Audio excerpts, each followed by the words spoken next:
Ces soldats français simulent une opération de secours. Dans les montagnes, une patrouille est tombée dans une embuscade. Un contact est établi par un militaire britannique.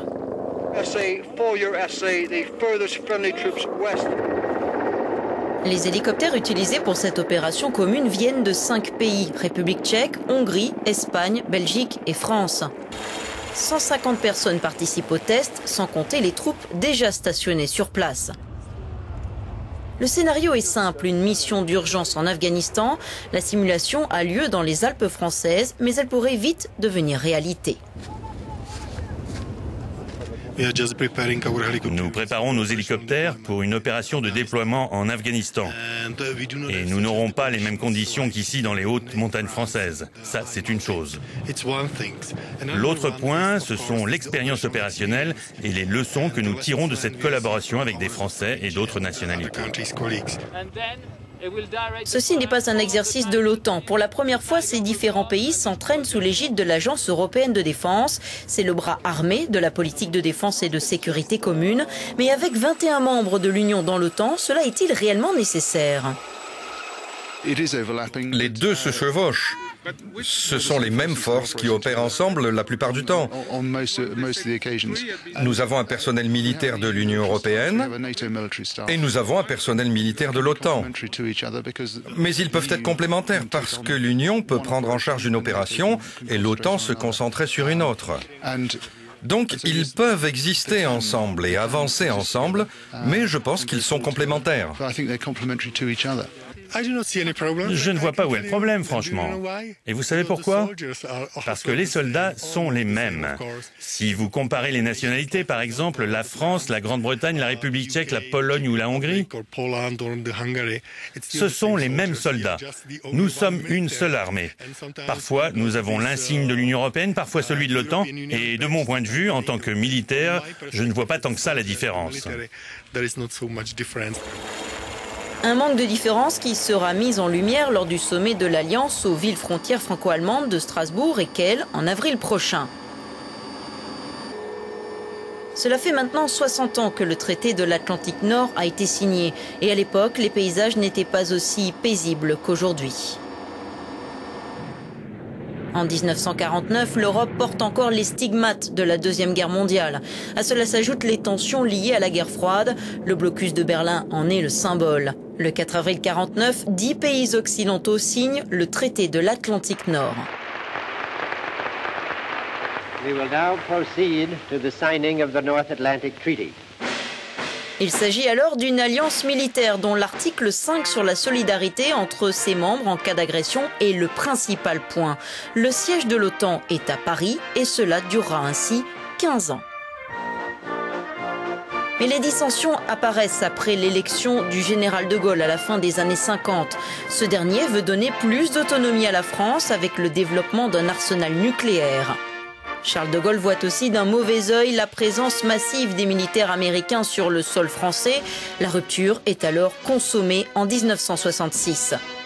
La France quitte le commandement militaire de l'OTAN. Toutes les troupes étrangères quittent l'Hexagone pour Bruxelles. Ainsi, pendant plus de 40 ans, la France a développé sa propre politique étrangère et de défense, indépendamment de l'Alliance. Mais le retrait de la France a laissé place à une incompréhension ou une défiance de certains membres de l'organisation. Pour cet ancien ambassadeur à l'OTAN, cette décision doit être placée dans son contexte. La décision du général de Gaulle, c'était dans un monde qui était tout à fait différent. À l'époque, la France construisait sa force de frappe, les Américains étaient opposés. Il y avait la guerre d'Algérie, certains de nos alliés à l'époque étaient contre.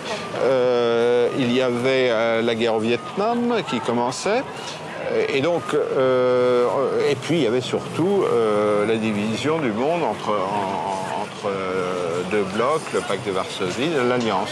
Tout ceci a complètement disparu. La guerre froide a pris fin, mais la France est restée dans l'OTAN. Au mois de mars, c'est un retour dans un commandement militaire de l'Alliance que le Parlement français a approuvé. Pour le professeur Maurice Weiss, cela n'est pas franchement surprenant. Depuis le début des années 90, et en particulier depuis 1995, la France était rentrée dans l'OTAN de façon, non pas clandestine, mais elle était rentrée au fur et à mesure. C'est-à-dire que la réintégration, elle était quasiment faite. Il suffisait d'une décision sur le plan politique. C'est cette décision que le président Sarkozy a cru devoir prendre. Le fait de décider la réintégration au sein du commandement intégré de l'OTAN, ça signifie d'une certaine façon que la France n'est plus cet État non aligné. Et ça, c'est important évidemment sur le plan symbolique et du point de vue de l'image de la France dans le monde. Le président Sarkozy a soutenu que le retour de la France au cœur de l'OTAN aidera aussi la politique de défense commune de l'Europe, tout en rassurant sur les ambitions françaises en la matière. Mais tout le monde n'a pas le même avis. C'est le cas de Nicole Nessotto, ancienne directrice de l'Institut d'études de sécurité de l'Union européenne. Si tout va bien désormais dans l'OTAN, si la France est sur la même longueur d'onde que l'Amérique, si on se réconcilie avec ce que le président appelle la famille occidentale, alors pourquoi dépenser encore plus de l'argent et de l'énergie pour faire la même chose au sein de l'Union ? Ça ne veut pas dire que l'Europe de la défense ne va pas progresser. Je crois qu'on pourra faire des choses nouvelles et même supplémentaires en matière de défense européenne, mais on le fera dans un cadre de l'OTAN. On le fera comme un pilier européen de l'OTAN et non pas comme un outil à disposition de l'Union pour raffirmer le rôle de l'Union sur la scène internationale. Ces soldats qui ont participé au test de l'Agence de défense européenne iront bientôt en Afghanistan. Un conflit qui est une mise à l'épreuve de l'OTAN, mais aussi un test d'engagement de l'Union européenne et de sa capacité militaire à l'extérieur des frontières européennes. L'un des problèmes importants que l'Alliance Atlantique va avoir à résoudre, c'est évidemment la réponse aux demandes américaines de renfort dans la guerre en Afghanistan et la façon dont l'administration Obama a l'intention de résoudre le problème. On ne peut pas préjuger de ce que seront les demandes américaines. On peut imaginer que les réponses européennes ne seront pas à la hauteur de ce que les Américains demanderont.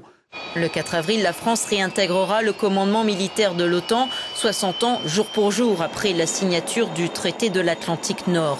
Une alliance qui, comme l'Europe, a été créée pour défendre et protéger et qui, elle aussi, doit aujourd'hui évoluer.